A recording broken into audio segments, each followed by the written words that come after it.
아파트와 빌라 중 어떤 걸 투자할 거냐고 물어보면 보통은 아파트라고 이야기하십니다. 하지만 자금이 넉넉하지 않다면 빌라도 정말 좋은 선택이죠. 근데 빌라는 시세도 정확하지도 않고 잘 팔리지도 않을 거라는 생각 하시잖아요. 이번 영상에서는 평범한 사람들의 주거사다리인 빌라를 사야 하는 이유 말씀드릴게요. 먼저 지금 빌라 시장을 살펴보겠습니다. 최근 전세 사기 여파로 인해 빌라에 대한 수요가 급격하게 감소하고 있습니다. 게다가 정부의 보증보험 기준이 강화되면서 보증보험을 발급받기 위해서는 공시가격의 126% 이내에 전세금이 형성되어야 하는데 이 기준을 충족하지 못하는 경우가 많아 시장이 위축되고 있습니다. 이런 불안한 빌라를 왜 사야 할까요? 대표적인 5가지 이유를 통해 이야기해 드릴게요. 제 채널에서는 무엇보다 실질적으로 돈이 되는 정보를 다루고 있습니다. 하지만 채널이 아직 크지 않아서 구독해 두신다면 놓치지 않고 받아보실 수 있을 거예요. 첫 번째, 제일 걱정 많이 하시는 게 어차피 팔리지도 않는 빌라 뭐하러 사? 라고 말하십니다. 가장 본질적인 문제는 수요보다 공급이 많다는 점입니다. 특히 최근 전세 사기 여파로 인해 매수세가 줄어든 것이 사실이죠. 그러나 공급 감소와 정비산업 이슈로 인해 장기적으로 빌라 시장은 새로운 시대를 맞이할 가능성이 크다고 생각합니다.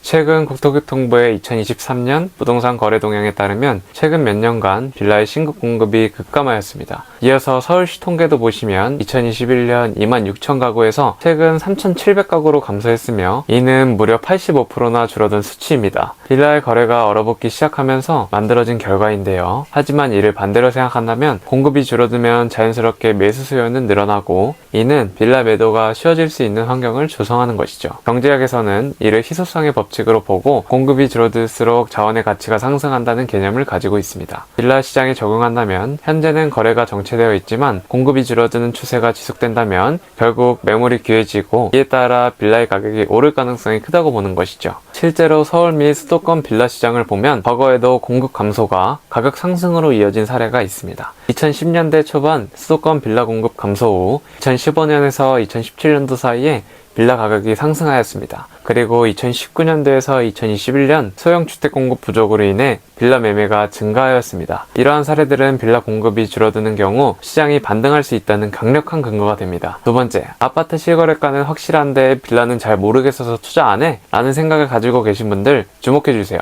빌라 시장은 과거엔 정보가 불투명하다는 인식이 있었으나 현재는 다양한 방식으로 실거래가를 확인할 수 있는 환경이 조성되고 있습니다. 정부의 실거래가 공개 시스템, 경매시장 데이터, 민간 부동산 플랫폼, 공시가격 등 정보가 종합적으로 활용되면서 빌라도 신뢰할 만한 가격 정보를 제공할 수 있는 구조로 변화하고 있는 것이죠. 한국부동산원 자료에 따르면 2022년 기준 아파트 실거래가 공개율이 98%에 달하며 빌라 또한 40% 수준으로 집계되었습니다. 과거에 비해 빌라 실거래가 공개율이 점점 증가하고 있으며 이는 더욱 투명한 거래시장이 만들어지고 있는 현상이라고 이야기합니다. 가장 중요한 건 뭐니 해도 실제로 거래되는 가격을 알아보는 것인데요. 이럴 땐 카카오맵에 들어가서 원하는 매물 근처에 있는 부동산에 가서 비슷한 매물을 매수하는 입장으로 물어본다면 실제로 거래되는 가격을 정확하게 알 수 있습니다. 이를 비교해보는 것도 정말 자세하게 조사하는 방법 중 하나죠. 세 번째는 정비사업 가능성에 대한 이해 부족입니다. 많은 투자자분들이 빌라의 정비사업 가능성을 간과합니다. 하지만 예정된 빌라의 가격은 시간이 지나면서 가치가 상승하며 이를 활용하면 충분히 매도 기회를 만들 수 있는 것이죠. 실제로 서울시에서 발표한 2023년 도시정비계획을 보시면 약 100개 이상의 정비사업이 계획 중이며 이 중 상당수가 빌라 밀집 지역에 속해 있었습니다.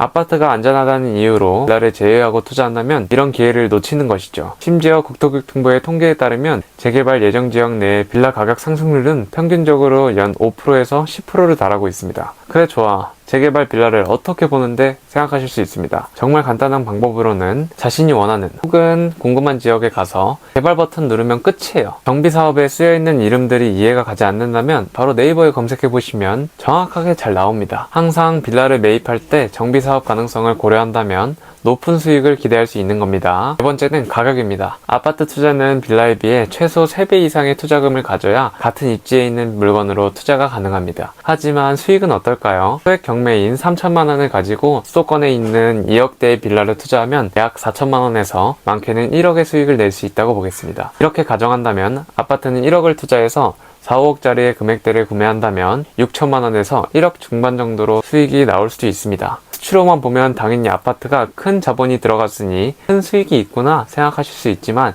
사실 대부분 사람들은 빌라든 아파트든 대출을 받아서 구매합니다. 때문에 상대적으로 매매 자금이 적은 빌라와 매매 자금이 큰 아파트의 차이로 인해 아파트는 취득세와 이자 등 큰 비용이 나가곤 합니다. 그래서 큰 고정비에 실질적인 수익은 빌라와 큰 차이가 없을 수 있습니다. 그리고 월세로 전환했을 때도 마찬가지입니다. 빌라는 금액이 높지 않기 때문에 대출 이자 대비 월세를 계산해도 월에 들어오는 현금 흐름을 만들기 정말 용이합니다. 하지만 아파트는 투자금이 큰 만큼 대출 이자도 상승하기 때문에 월세를 아무리 받아도 이자가 크다면 현금 흐름이 쌓이지 않습니다. 그냥 불황에 사면 안 되는 시세 차익형 투자 방식인 것이죠. 다섯 번째는 정부 정책입니다. 빌라 수요가 줄어들면서 자연스럽게 공급도 엄청나게 줄어든 게 사실입니다. 원래 빌라를 지으려면 단독주택을 매입하여 진행해야 하는데 오히려 단독주택 가격은 상승하고 있는 것이죠. 여기에 건축비까지 큰 폭으로 증가하면서 소규모 건축을 하기엔 부담이 엄청나게 심해졌습니다. 빌라의 대체제로 등장한 도시형 생활주택도 2021년 기점으로 무려 90% 이상 공급이 줄어든 상황입니다. 이러한 문제를 해결하기 위해 정부는 최근 120 부동산 대책을 발표했습니다. 주요 내용은 다음과 같습니다. 도시건축 규제 완화, 소형주택 공급 규제 개선, 방 설치 제한 폐지,